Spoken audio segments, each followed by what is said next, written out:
The spaceship was massive, a true behemoth in the sky, built for war, floating high above a strange planet. Inside, in the dim-lit containment cell, Corporal Marcus Hale sat in silence. His hands were bound, and his legs shackled, but his eyes, those were sharp, calculating, never losing focus. Around him, the soldiers of the Helkar Dominion laughed. They towered over him, their dark, sleek armor giving them a nearly mythical presence. They were aliens, beings from a galaxy far beyond Earth, strong and intimidating, and they had just captured the humans' last line of defense. The invasion of Earth had been swift. The Helkar had crushed most of the planet's defenses within days. And now, Hale, a simple Marine from Earth, sat prisoner aboard their ship. The Helkar soldiers mocked him, jeering at his human form. "Look at this weakling. How did such a fragile species even survive?" One of them snickered, his voice booming across the room. His hand reached out, tapping the edge of Hale's cell, as if he were some specimen in a cage. Hale's eyes remained cold, unfazed by the insults. The more they mocked him, the more their words seemed to bounce off him. There was no anger in his heart, no fear, just resolve. For Hale, this was just another challenge, another fight. He had been in worse situations before. But the aliens didn't understand that. To them, he was just a prisoner, a weak human who had been caught in a war he couldn't win. They didn't know about him, about the Marine Corps, about what humans were capable of. The largest of the soldiers, a Helkar named Varkan, strode up to Hale's cell. He was covered in layers of jagged armor, and his eyes glowed a fierce red. He had led the invasion that destroyed Earth's eastern seaboard and had watched countless soldiers fall before his might. "You look like a broken animal," Varkan sneered, leaning in close to the bars. "We have crushed your planet. Your cities are rubble, your people scattered, defeated.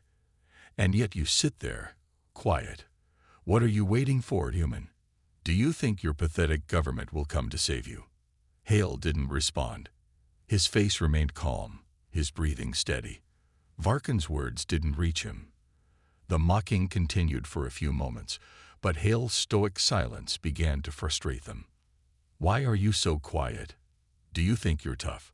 Varkan growled, grabbing the bars of Hale's cell. "You're nothing.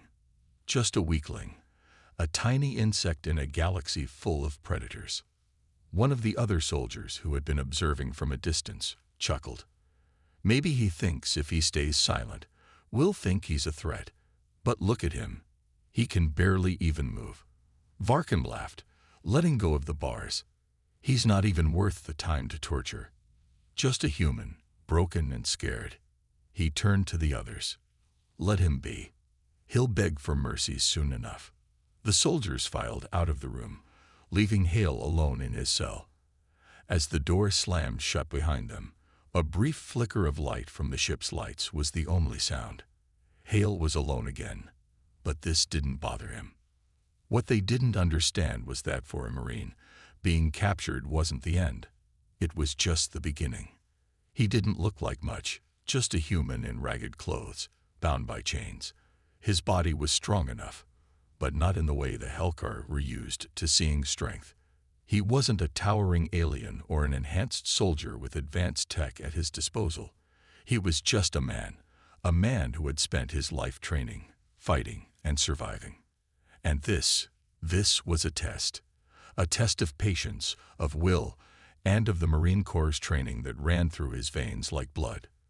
He had been captured before, in other wars, in other places.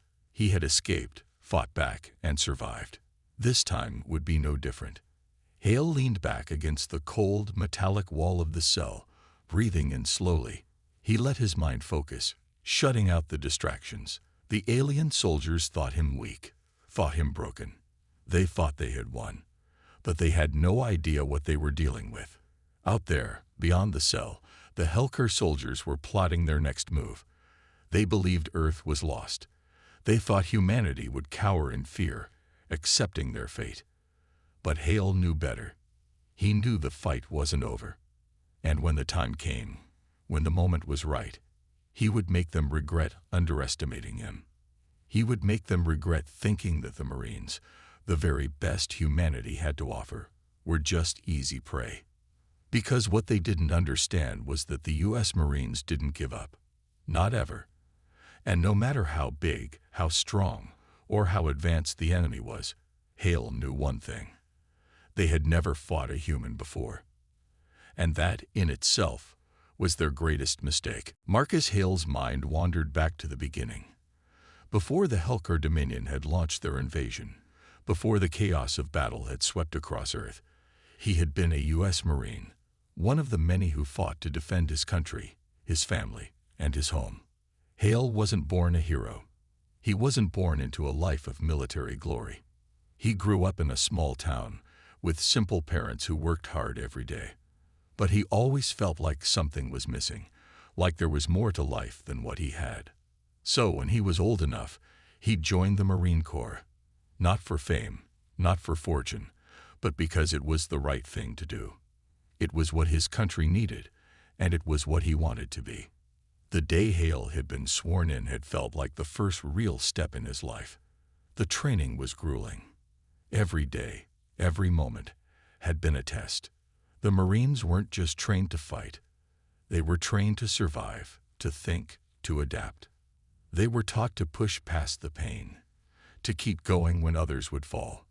The Corps had a code: honor, courage, commitment, and Hale lived by it. The first time Hale had faced real danger was in the deserts of Iraq.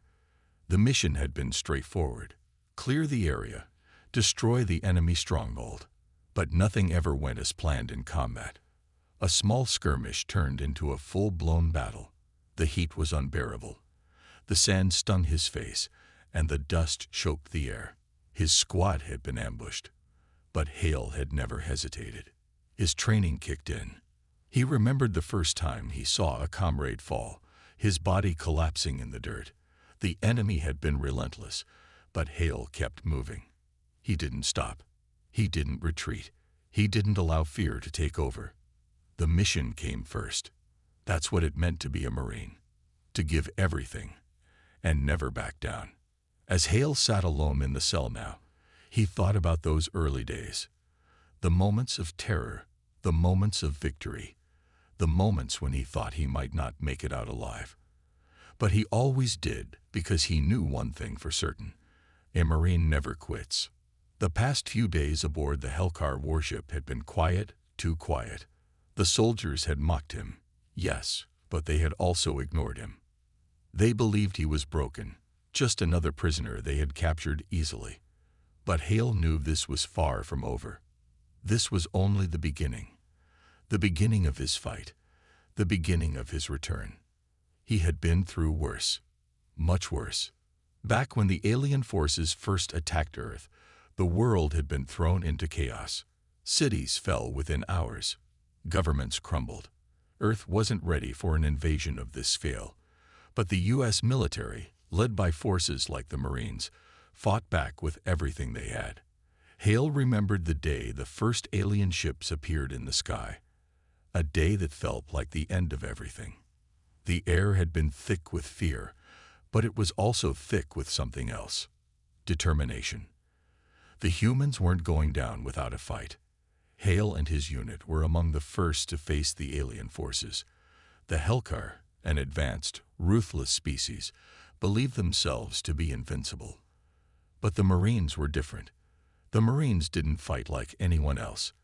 They adapted. They learned. They hit back. It was in that moment, when Hale had fought side by side with his brothers in arms, that he understood the true power of humanity. The Helcar might have had superior technology. They might have been stronger and faster, but they didn't have the one thing that made humans dangerous: resourcefulness. Humans could adapt. They could think on their feet. They could find a way to win, no matter how impossible the odds seemed. The battle had been intense, and many Marines had fallen, but they had pushed back. It was humanity's finest hour, a battle that would go down in history. And while Earth hadn't won the war yet, Hale knew one thing: Earth wasn't finished. Not as long as people like him were still breathing. But now, sitting in his cell, Hale had no choice but to wait. He couldn't escape yet, not with all the security and the warship's sensors keeping track of every movement. But he was thinking, planning. There was always a way out. There was always a way to win. It was in the Marine Code. Adapt and overcome. He had learned the art of patience long ago. During his training, they had taught him how to endure, how to survive in any situation. It didn't matter if he was facing an enemy with advanced weapons or if he was trapped in a dark, alien cell on an enemy ship. His training told him there was always a chance, and no matter what the odds were, a Marine never gave up. As the days passed, Hale remained calm. The aliens thought him weak, thought he was just a prisoner. They underestimated him. They underestimated humanity. He had no idea when or how, but when the time came, Hale would act. And he would make sure the Helcar Dominion remembered the name of the U.S. Marine who had fought back against them. He would make them regret ever thinking that humanity was something they could simply wipe out. Because the Marines always found a way to win. And as the stars drifted in the cold void of space, Marcus Hale knew that the fight was far from over. The days aboard the Helcar warship dragged on. Marcus Hale sat in his cell, quietly observing everything around him. The Helcar soldiers had begun to ignore him, convinced that he was just another broken human, weak, frail, and easy to control. They were wrong, but they didn't know that yet. Hale's body was stiff from the constant restraint, but his mind remained sharp, never wavering. He had been through worse conditions before, but he had learned long ago that patience was as important as strength. The Helcar soldiers thought he was a prisoner. They thought they had won, but Hale knew they were mistaken. He wasn't going to stay a prisoner forever, not as long as there was air in his lungs. Each day, he was assigned to the same menial tasks, cleaning the ship's hallways, hauling crates of supplies, and fixing minor equipment. The work was exhausting and mundane, but Hale did not let it wear him down. It gave him a chance to study the ship, to understand its layout, its systems, and the movements of the Helcar crew. They thought him just a worker, just a prisoner with no will to fight back. But he knew the truth. They had underestimated him. The Helcar soldiers seemed to forget that Marcus Hale was a Marine, trained to be resourceful, adaptable, and relentless. They couldn't see it in his eyes, in his calm demeanor. They didn't understand that the Marines were not just soldiers. They were survivors, and Hale was just biding his time, waiting for the right moment to strike. One of the younger Helcar soldiers, a sharp-eyed alien named Tazer, had begun to notice things. He wasn't as experienced as the others, still young and eager to prove himself. Tazer had watched Hale for days. The human didn't seem to get tired. He moved efficiently, never wasting energy, always keeping his head down and his hands busy. But Tazer noticed something else. Hale never looked afraid.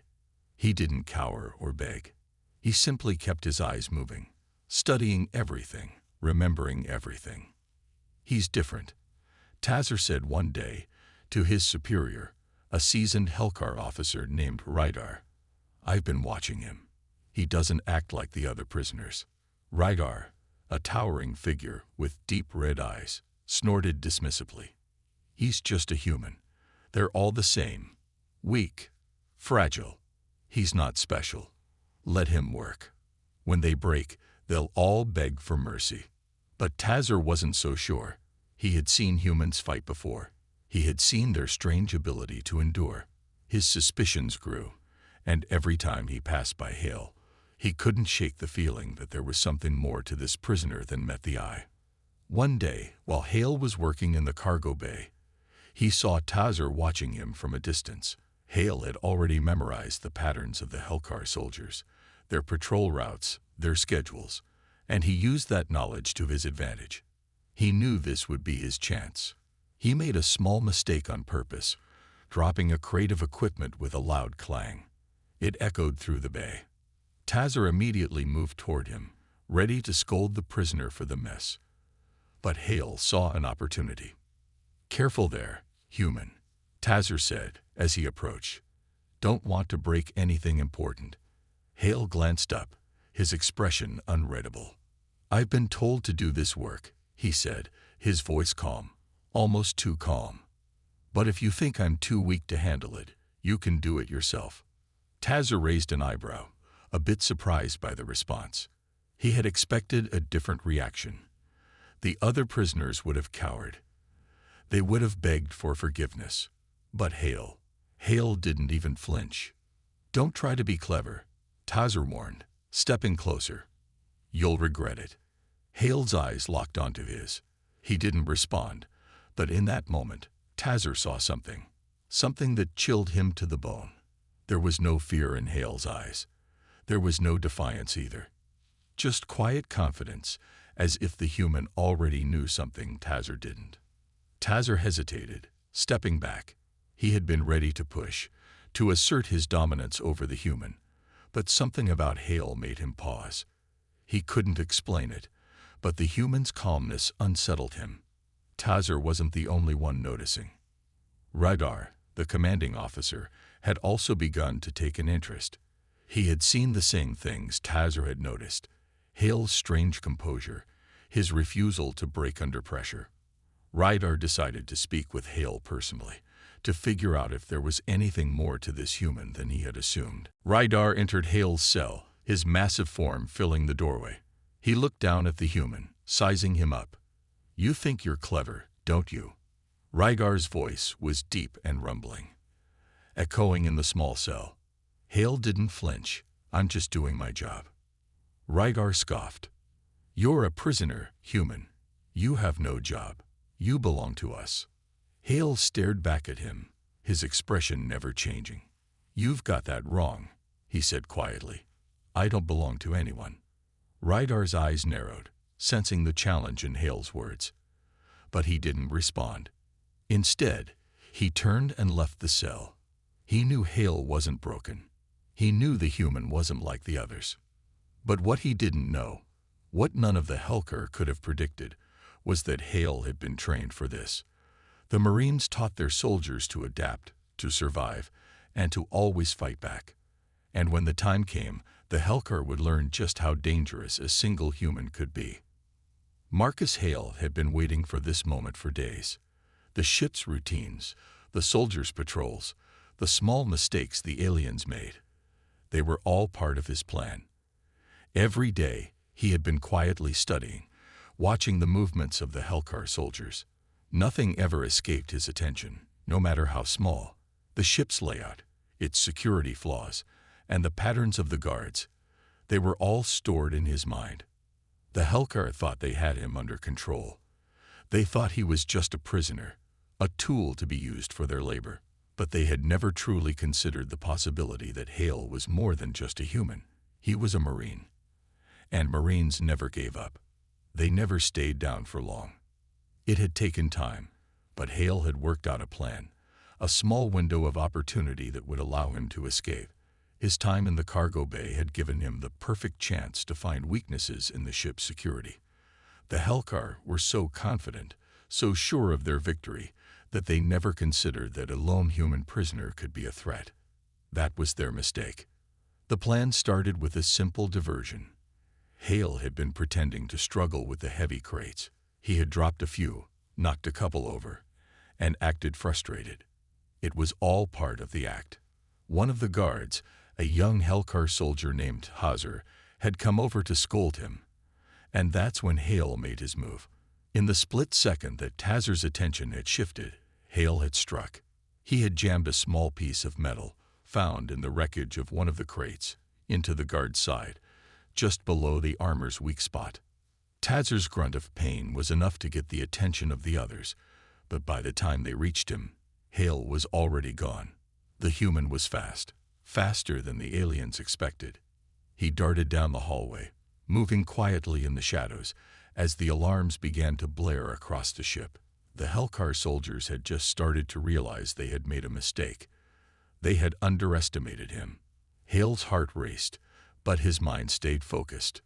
The Marine Corps had taught him to stay calm in the face of danger. Panic was the enemy, and he wouldn't let it take control. His eyes scanned the ship's layout in his mind, looking for the quickest way out. The Hellcar warship was vast, but he knew the layout well enough now. The escape pods were located on the lower levels of the ship, hidden behind a series of security doors.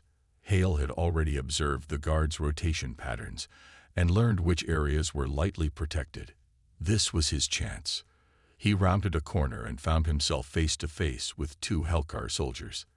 They had weapons drawn, their eyes scanning for any sign of him. But Hale was ready. He moved quickly, using the element of surprise to knock one of them to the ground. The other soldier fired his weapon, but Hale was already behind him, grabbing the soldier's arm and twisting it, forcing the gun from his grip. With a quick move, he disarmed the second soldier and knocked him out cold. He didn't have time to be merciful. The alarm blared louder now, echoing through the ship's hallways. The Hellcar were on high alert, but Hale knew exactly where he was going. The lower levels were guarded by a security door, a large, heavy thing that would be difficult to get past. But Hale had already studied it. He knew how to disable the lock. He moved quickly, using a small tool he had hidden in his uniform, another scrap from the cargo bay. With steady hands, he worked the lock, his fingers moving expertly, remembering the countless times he had worked on locks and security systems back home. The door opened with a quiet hiss, and Hale slipped inside. Inside the lower level, the escape pods were just ahead. But the closer he got, the more he heard voices. The Hellcar soldiers were getting closer. They knew he was trying to escape, and they were doing everything they could to stop him. But Hale had no intention of turning back. The escape pods were his only way out. He took a deep breath, moving with the kind of focus that only years of military training could provide. He approached the pods quietly, keeping to the shadows as best as he could. One of the escape pods was still open, ready for launch. He didn't hesitate. He sprinted toward it, ignoring the sound of footsteps behind him. The soldiers were closing in. He had seconds before they would catch him. Hale jumped into the pod, quickly sealing the door behind him. He had no time to think. He just acted. The pod's control system flickered to life, and he fired the thrusters, sending the pod rocketing away from the Hellcar warship. As the pod tore through the atmosphere, Hale couldn't help but feel a rush of adrenaline. He had made it. He had escaped. The Hellcar had underestimated him, just as he had known they would. They had thought he was nothing more than a prisoner, but Hale had proven them wrong. His heart was still racing, but the danger wasn't over. He had escaped the warship, but now he was alone, drifting in the void of space. There was no guarantee he would survive. But Hale wasn't afraid. He had survived worse. He had been trained for moments like this, and even though he was far from safety, even though he had no idea what awaited him out there, he knew one thing for sure. He wasn't done yet. The fight wasn't over. The Hellcar would learn, the hard way, that humanity didn't give up. Not ever. He was a Marine, and Marines always found a way to win. Marcus Hale's hands gripped the controls of the escape pod with unshaken focus. The ship's alarms, still ringing in his ears, faded as he sped away from the massive Hellcar warship, but the adrenaline coursing through his veins kept him sharp. The cold emptiness of space surrounded him, vast and silent, alone. He had done it. He had escaped the enemy ship. But now, the true challenge was just beginning. The Hellcar were ruthless, and he knew they would come for him. They wouldn't just let him go. But Hale had no intention of going back. The Marines didn't give up, and neither would he. The escape pod was small, just enough room for him to sit and operate the controls. The pod had limited supplies, basic rations, a few med kits, and some emergency oxygen, but it was all he needed for now. His plan was simple: get as far away from the Hellcar warship as possible and find a way back to Earth. The pod's communication systems were down, but Hale wasn't worried. The pod was equipped with a homing beacon, something he had noticed while sneaking around the warship. He had already activated it, sending out a signal for any nearby human ships or outposts to detect. It wasn't much, but it was something. If there were any rescue teams out there, they would find him. But that was a big if. The distance between the Hellcar warship and the nearest human colonies was vast. Hale had no idea how long it would take to find help, or even if anyone would come. The silence in the pod grew louder, making him realize just how alone he truly was. For a moment, doubt crept into his mind. Had he made the right choice? What if the Hellcar found him before anyone else? What if he was too far from Earth to be rescued? But the thought was fleeting. A Marine never backed down. He pushed the doubt aside and focused on the task at hand. First, he needed to conserve power.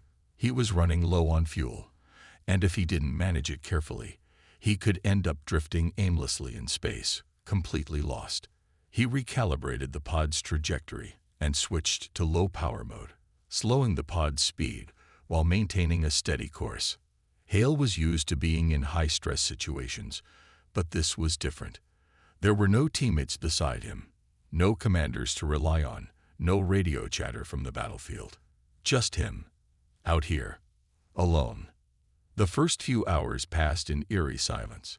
The only sounds were the hum of the pod's engines and the occasional flicker of the emergency lights. Hale drifted in and out of a light sleep, his eyes scanning the pod's small interior whenever he woke. The stars outside were endless, each one a tiny point of light in the massive black void. But the quiet didn't last. As he navigated further into space, Hale noticed something strange. The pod's sensors began to pick up a faint signal, a distant pulse of energy, like a beacon. It wasn't coming from any nearby human vessel, but it was something. He adjusted the pod's course, drawn toward the signal. It could be nothing, but it could also be his chance. The signal grew stronger as he neared. Hale's heartbeat quickened. It wasn't a human ship, but it was something alive. A sudden wave of hope washed over him. He wasn't as alone as he had thought. But as he got closer, something didn't sit right. The signal wasn't a normal communication beacon. It was almost too regular, too structured. It felt off. Hale couldn't ignore it. He couldn't risk it being a trap. He powered down the pod's engines and used the manual controls to guide it closer to the source of the signal, careful to remain out of sight. As the pod moved closer, Hale's fingers tightened around the controls. His military training kicked in. Always be cautious. Always expect the unexpected. Finally, he saw it. In the distance, barely visible through the stars, was a large structure. An unknown ship, its design unfamiliar. The pulse of energy he had followed seemed to be coming from it. Hale's mind raced. This could be a trap set by the Hellcar, or worse, another hostile species. But it could also be his ticket to survival. The escape pod sensors gave no indication of the ship's identity, no clear answer. It was silent, like a ghost ship in the vastness of space. Hale made the decision to approach cautiously. If it was hostile, he could always retreat. But if it was friendly, he might finally find a way home. The pod closed the distance slowly, cautiously. His mind was sharp, scanning for any signs of danger, any signs of life. The silence of space pressed in on him, heavy and oppressive. His pulse quickened again, his breath shallow as the pod neared the unknown ship. The strange ship didn't move. It remained still in space, its dark, metallic hull almost blending into the endless black around it. Hale hesitated before sending out a weak signal, a basic distress call. There was no response at first, and he began to wonder if his efforts had been in vain. But then, a light flickered from the ship, faint at first, then growing stronger. The signal was returned. Something was out there. Someone was answering. Hale's heart pounded. This could be the moment he had been waiting for. The ship had responded. But who, or what, was on board? In the vast emptiness of space, Marcus Hale realized he might not be as alone as he thought. The next few moments would decide everything. He gripped the pod's controls tighter, preparing for whatever was coming next. Marcus Hale's hands gripped the controls of the escape pod as the unknown ship loomed larger in the distance. The faint signal that had drawn him here now pulsed with more intensity. It was a quiet hum, the only sound in the vastness of space. The ship seemed to be waiting for him, or perhaps it had been expecting him all along. He didn't know what to expect, but the closer he got, the more he realized that there were no easy answers out here. He had spent hours calculating his approach, adjusting his pod's trajectory, making sure he didn't come too close too quickly. His marine training told him to be cautious, especially when faced with the unknown. The ship ahead was unlike anything Hale had seen before. Its shape was sleek and angular, with smooth metallic surfaces that seemed to reflect the stars around it. There were no visible weapons or markings to identify it, no signs of life on the exterior. It almost looked abandoned, as if no one had stepped foot on it in years. Yet the signal continued to pulse, and the light was growing brighter, almost as if it were inviting him in. Hale's mind raced. Could this be a trap set by the Hellcar? They had been hunting him after all. But something in his gut told him this was different. He had no choice but to approach. If this was a trap, he would deal with it. But if it wasn't, if it was something else, something that could help him, then he had to take the risk. With a deep breath, Hale guided the pod closer. The signal was growing stronger now, and he could make out small details of the ship, strange symbols on its surface, as if they were written in a language he didn't recognize.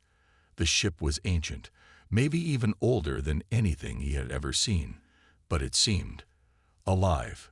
It had an energy to it, like a heartbeat, a pulse. He slowed the pod to a crawl, hovering just outside what seemed like a docking port. A door, or what he assumed was a door, was open just enough for him to fit the pod through. The interior of the ship was dark, and Hale couldn't see anything clearly through the opening. But there was no turning back now. He had come this far. Here goes nothing, Hale muttered to himself. He maneuvered the escape pod carefully, slipping inside the docking bay. As soon as he entered, the pod's systems automatically powered down, and the door behind him sealed with a soft hiss. The sudden silence was unnerving. No alarms, no voice commands, nothing. Just the sound of his own breath and the steady thrum of his pulse. Hale didn't waste any time. He opened the pod's hatch and stepped out onto the cold, metallic floor. The air inside the ship was stale but breathable. His boots echoed softly with each step as he looked around, his eyes scanning every inch of his surroundings. The walls were smooth and dark, but there was a faint glow coming from somewhere deeper within the ship, like distant lights or some kind of internal energy source. He moved cautiously, his hand hovering near his sidearm, ready for anything. His senses were on high alert, every muscle in his body tense. The silence was suffocating, but he knew that any wrong move could mean his life. Slowly, he made his way down a narrow corridor, the ship's walls lined with more of those strange symbols. The symbols were all around him, carved into the metal, glowing softly, almost like a language waiting to be understood. Hale stopped for a moment to study them, but he didn't have time to decipher them. He needed answers, and he needed them fast. Every second spent searching for meaning was a second wasted. As he walked, he noticed something unusual. There were no signs of life on the ship. No crew, no humans, no aliens, no sign of activity at all. It felt like a ghost ship, abandoned and left to drift. The only thing that seemed to be alive was the ship itself, its strange energy pulsing through the walls. Hale's mind raced. What had happened here? Who had built this ship, and why had it been left in such a state? Was it possible that this was a forgotten ship from a long-dead civilization? Or was there something more sinister at play? Suddenly, a noise broke the silence. A low hum, followed by a series of mechanical clicks. The floor beneath him trembled slightly, and the ship seemed to come to life around him. The lights brightened, casting strange shadows on the walls. Hale's hand instinctively went to his sidearm, but he didn't draw it yet. The sound wasn't aggressive. It was almost welcoming. He continued down the corridor, moving quickly now, the sound of his footsteps mingling with the ship's hum. The passage opened into a large chamber, and there, at the center, was a strange console. It was ancient, covered in more of those glowing symbols, and it seemed to be pulsing with energy. Hale approached it cautiously, his fingers brushing over the controls. A soft voice echoed in his mind, not through his ears, but inside his head. It was not a human voice. "You have come." Hale froze. The voice wasn't a threat, but it wasn't comforting either.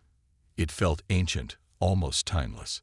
His eyes darted around the room, but he couldn't see the source. The voice continued, its tone calm but powerful. "You seek answers. You seek refuge. You seek strength. All will be revealed." The voice seemed to be speaking directly to him, as if it knew exactly what he needed. Hale's heart raced. This was no ordinary ship. This was no ordinary encounter.